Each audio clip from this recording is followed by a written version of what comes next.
नमस्कार, मैं शाहिद पठान पूजा news channel में आपका स्वागत है। आइए सबसे पहले नजर डालते हैं आज के मुख्य समाचारों पर।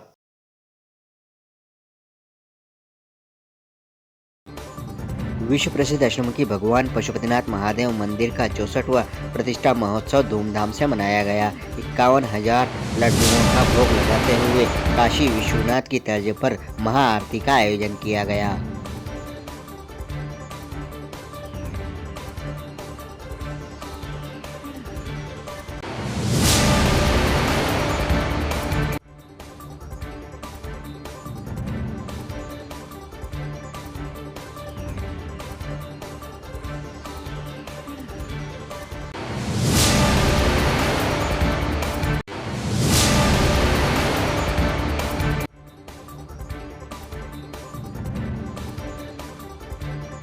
किसान नेता दीपक सिंह गुर्जर के नेतृत्व में सैकड़ों किसानों द्वारा नारकोटिक्स कार्यालय का घेराव कर किसानों के साथ हो रही विभाग की जातियों का विरोध दर्ज करवाया गया।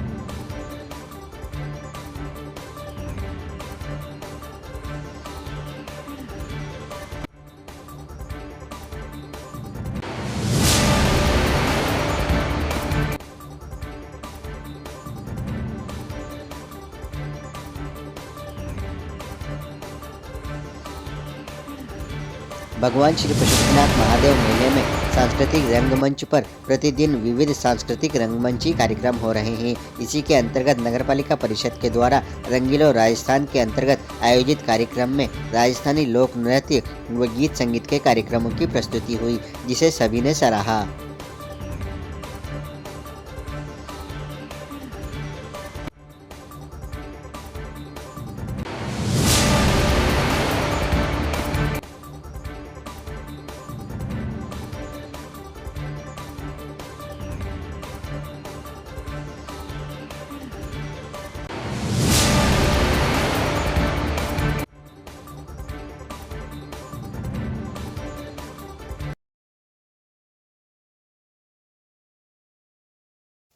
भगवान श्री पशुपतिनाथ महादेव मंदिर परिवार द्वारा भूत भावन भगवान पशुपतिनाथ महादेव मंदिर का 64वां प्रतिष्ठा महोत्सव भव्य रूप से मनाया गया।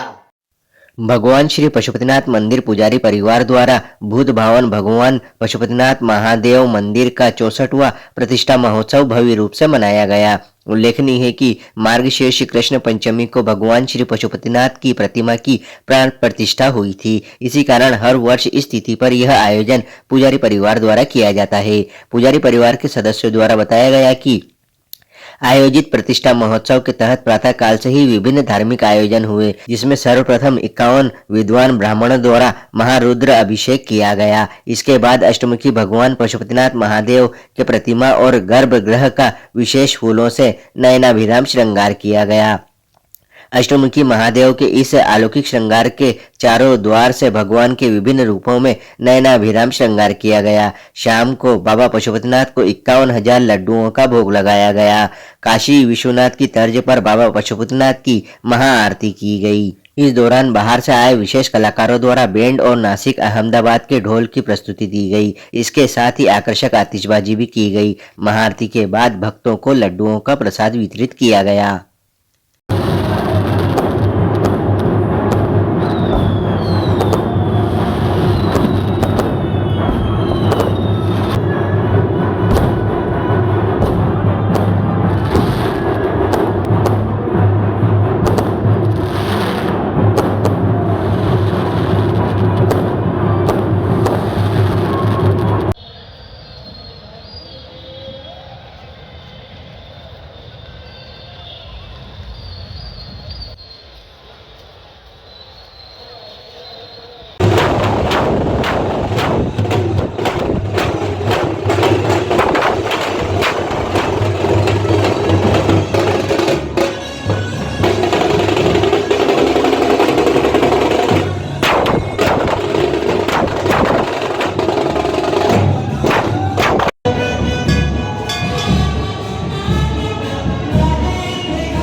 गंगे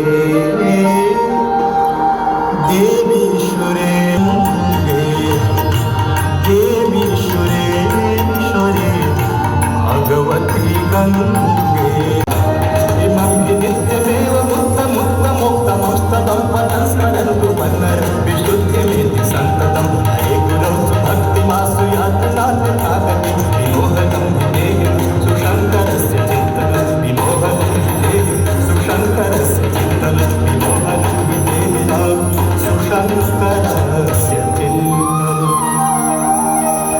पूजा तरलं तरङ्गे त्रिभुवनतारिणे तरलं तरङ्गे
पशुपति महादेवाने हमारे कम्मा मारा पशुपति महादेवाने हमारे कम्मा।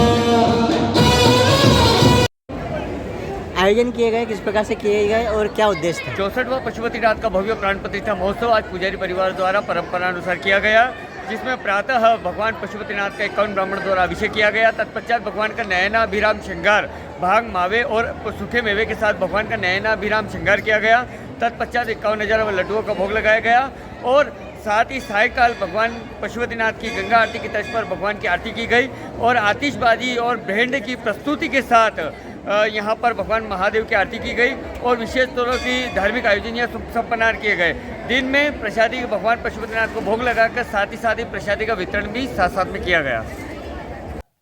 भगवान श्री पशुपतिनाथ महादेव मेला के सांस्कृतिक रंगमंच पर प्रतिदिन विविध सांस्कृतिक रंगमंची कार्यक्रम हो रहे हैं। इसी के अंतर्गत नगरपालिका परिषद के द्वारा रंगीलो राजस्थान के अंतर्गत आयोजित कार्यक्रम में राजस्थानी लोक नृत्य व गीत संगीत के कार्यक्रम की प्रस्तुति हुई।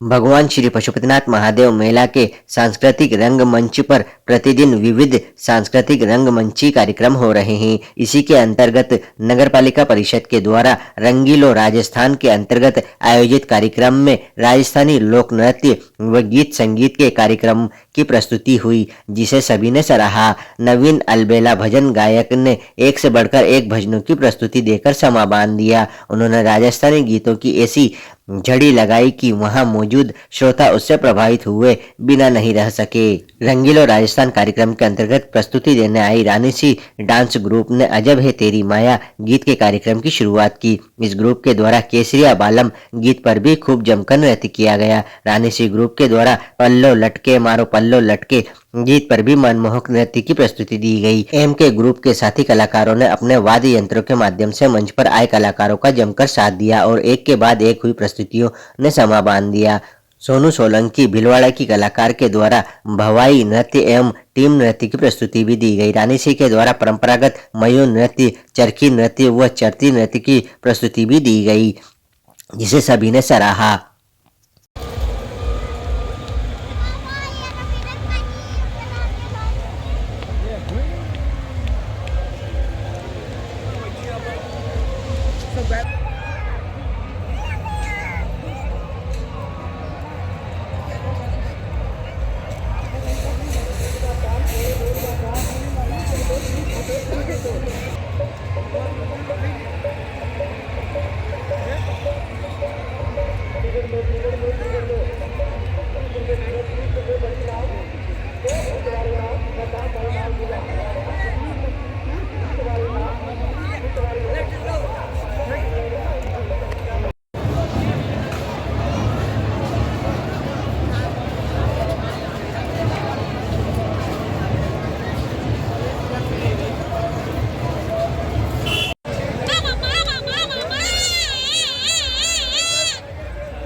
चुंदड़ी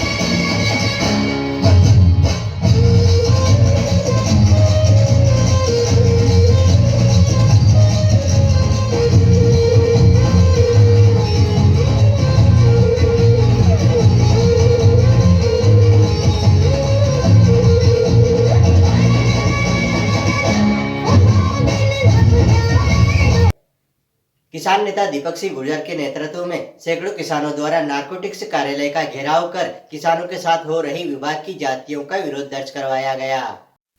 किसान नेता दीपक सिंह गुर्जर के नेतृत्व में सैकड़ों किसानों द्वारा नारकोटिक्स कार्यालय का घेराव कर किसानों के साथ हो रहे विभाग की जातियों का विरोध दर्ज कराया गया। किसानों ने मांग रखी कि नवीन सीपीएस के जो पट्टे जारी किए जा रहे हैं उनमें प्रत्येक लाइसेंसधारी से 80,000 रुपए से लेकर 2 लाख रुपए तक की अवैध मांग नारकोटिक्स विभाग के कुछ अधिकारियों की मदद से दलालों द्वारा मांगे जा रहे हैं। चूंकि अभी जारी किए जा रहे नवीन पट्टे जो कि लगभग 30 साल पुराने हैं उनमें 90% से अधिक लाइसेंसधारियों की मृत्यु हो चुकी है और उसी वजह से मृतक नामांतरण के नाम पर लाइसेंसधारी के परिवार के वारिस का नाम जोड़ने के लिए 1 लाख रुपए तक की अवैध मांग की जा रही है और न देने पर नवीन पट्टे को काट दिए जाने तक की धमकी दी जा रही है। साथ ही सीपीएस पद्धति वाले वह किसान जिन्होंने बीते वर्ष 2023-2024 में अफीम की बुआई की थी और विभाग को डोडा दिया था, उसकी कितनी मात्रा दी जानी थी उसे विभाग द्वारा ठीक से प्रचारित नहीं किया गया।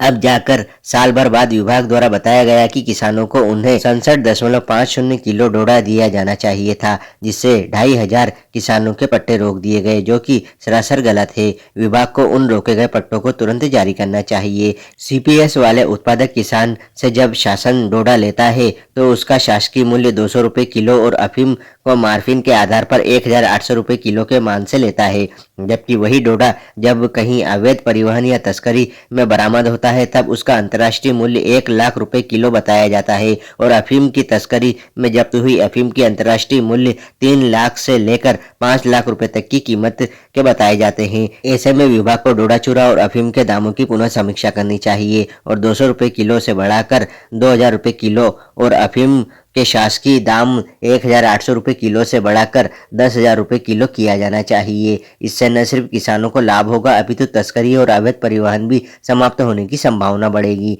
साथ ही जब अफीम उत्पादक किसान अपनी फसल तैयार कर शासन को दे चुका होता है तब उस समय भी डोडा उखड़वाने के नाम पर किसानों से लाखों रुपए की अवैध वसूली होती है, उसे भी बंद किया जाना चाहिए और किसानों को स्वतः ही डोडा उखड़वाने की अनुमति दी जानी चाहिए। नारकोटिक्स आयुक्त ग्वालियर के नाम दिए ज्ञापन नारकोटिक्स अधिकारी आर सिंह ने प्राप्त किया। सैकड़ों किसान विरोध प्रदर्शन में उपस्थित रहे। ज्ञापन का वाचन किसान नेता और जिला पंचायत सदस्य दीपक सिंह गुर्जर ने किया।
पत्ता जी नपती करा पत्ता जी नहीं मुखिया की नपती है बात बड़ी वहाँ जाके देखो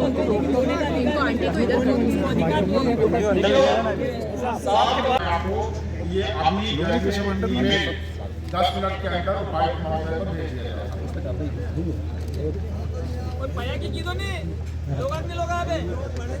दिया तो मैं सोचता हूँ सर नारकोटिक्स में किसी व्यक्ति अधिकारी या वकील को हक नहीं बनता वो किसानों से पैसा दे। अच्छा ये सर आपसे खुले से करें क्योंकि आपका नाम ये है, आपका मतलब नारकोटिक्स का है। ज्ञापन दिया गया है, किन बातों को लेकर दिया गया है, क्या आश्वासन मिला है? पूरे संसदीय क्षेत्र में नारकोटिक्स विभाग और उनके दलालों द्वारा लूटमारी मचाई जा रही है। जहाँ देखो वो पैसा मृतक नामांकन के नाम पे 2 लाख 3 लाख कोई सीमा नहीं, बस लूटमारी करना है। मुखियाओं के माध्यम से पैसे लिए जा रहे हैं, दलाल भेजे जा रहे हैं, व्हाट्सएप पे फर्जी सूची बना कर भेजी जा रही है, घोड़ा उखड़वाने के नाम पे पैसा। होगा जब खेत की मांग ऐसा कोई जगह नहीं बची जहाँ इस नारकोटिक्स विभाग के लोगों द्वारा लूट न की जाए। इसी के विरोध में आज संसदीय क्षेत्र के लगभग 500 किसान आज आए हैं। मेरा आज शासन के लोगों से चर्चा भी हुई किसानों की और उनसे अनुरोध भी हमने किया है कि इसको लूटमारी को रोका जाए और एक आश्वासन उन्होंने दिया है यदि नहीं हुआ तो 15 दिवस में हम ज़्यादा किसानों के साथ यहाँ पहुँचेंगे।